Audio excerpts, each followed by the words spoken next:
નમસ્કાર, હું અરવિંદસિંહ જાડેજા, માંડવી શહેર કોંગ્રેસ પ્રમુખ. હાલે આખા ગુજરાતમાં જે એક મુદ્દો ચાલી રહ્યો છે કે જિગ્નેશભાઈ પોલીસ સ્ટેશનમાં રજૂઆત કરવા ગયા કે એ એરિયામાં વર્ષોથી એક રજૂઆત હતી કે દારૂનું દૂષણ જે પોલીસને પણ રજૂઆત કરી છતાં પોલીસ દાદ દેતી નથી. ત્યારે જિગ્નેશભાઈએ જે રીતે પોલીસમાં રજૂઆત કરી, કદાચ એમના શબ્દો આંકરા હોઈ શકે, પણ એક સાચી રજૂઆત કરી કે ગુજરાત પોલીસ દારૂ મુદ્દે કાંઈ નથી કરી રહી. અત્યારે આપણે કચ્છમાં પણ જોઈએ અને ખાસ તો માંડવી શહેર અને તાલુકામાં જોઈએ તો દરેક ગલીએ, દરેક 2 કે 3 કિલોમીટરની ત્રિજ્યામાં ખુલ્લેઆમ દારૂના પોઈન્ટ ચાલુ છે અને આ દારૂના હપ્તા ગાંધીનગર સુધી જાય છે. ત્યારે આ સરકારે લાજવાને બદલે ગાજતી હોય તેમ ડેપ્યુટી સીએમ ગૃહમંત્રી હર્ષભાઈએ એમ કીધું કે ભાઈ આ પોલીસ પરિવારનું અપમાન છે અને પોલીસ પરિવારના લોકો જિગ્નેશ મેવાણી સામે પ્રોટેક્ટમાં ઉતરી ગયા. અને માત્ર જિગ્નેશ મેવાણી સામે નહીં, ક્યાંક ને ક્યાંક તો આ તો બુટલેગરનો પ્રોટેક્ટ થાય છે.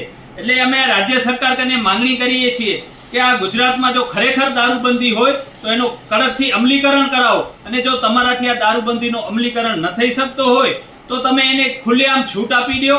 ક્યાંક ને ક્યાંક સરકારને પણ મોટી રેવન્યુની નુકસાની થઈ રહી છે. ક્યાંક ને ક્યાંક જોવા જઈએ તો પોલીસ અને કોર્ટ ઉપર પણ ભારણ વધી રહ્યો છે. તો તમે ગુજરાતમાં પણ દારૂબંધીની છૂટ આપી દો. ઠેકા છે અને લોકોને લાયસન્સ ઉપર સારો માલ પણ પીરવા મળશે. અને જે અત્યારે બેફામપણે ભ્રષ્ટાચાર ચાલુ છે એ બંધ થશે. કોર્ટોના ભારણ ઘટશે. જે પ્રોહિબિશનના કેસો છે એનો પણ ભારણ ઘટશે. એટલે અમે તો એમ કહી છીએ, કાં તમે છૂટ આપી દો અને કાં આ જે ડુપ્લિકેટ દારૂનો વેચાણ થાય છે એનાથી યુવાધન બરબાદ થઈ રહ્યું છે.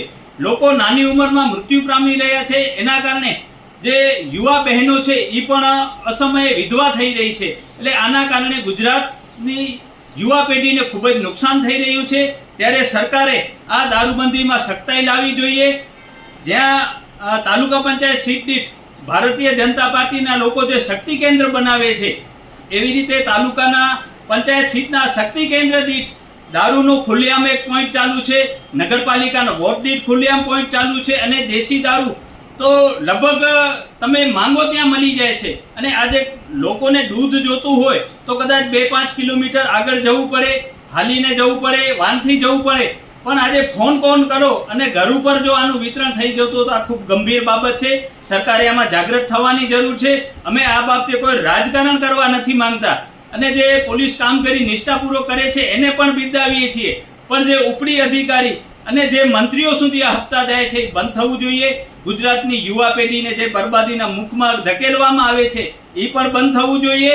અને તમારાથી આ બંધ નથી થતું તો ખરેખર તો આમાં ગૃહમંત્રી હર્ષ સંઘવીએ રાજીનામું આપવું જોઈએ. જે લોકો જિગ્નેશભાઈ મેવાણીની રાજીનામાની વાત કરે છે એ ખોટો રાજકીય સ્ટન્ટ કરે છે. આવા રાજકીય સ્ટન્ટ કરી અને તમારાથી જો દારૂબંધી બંધ નથી થતી તો પછી છૂટ આપી દો અને ઘર જાલીને બેસી જાઓ. જય હિન્દ, જય માતાજી.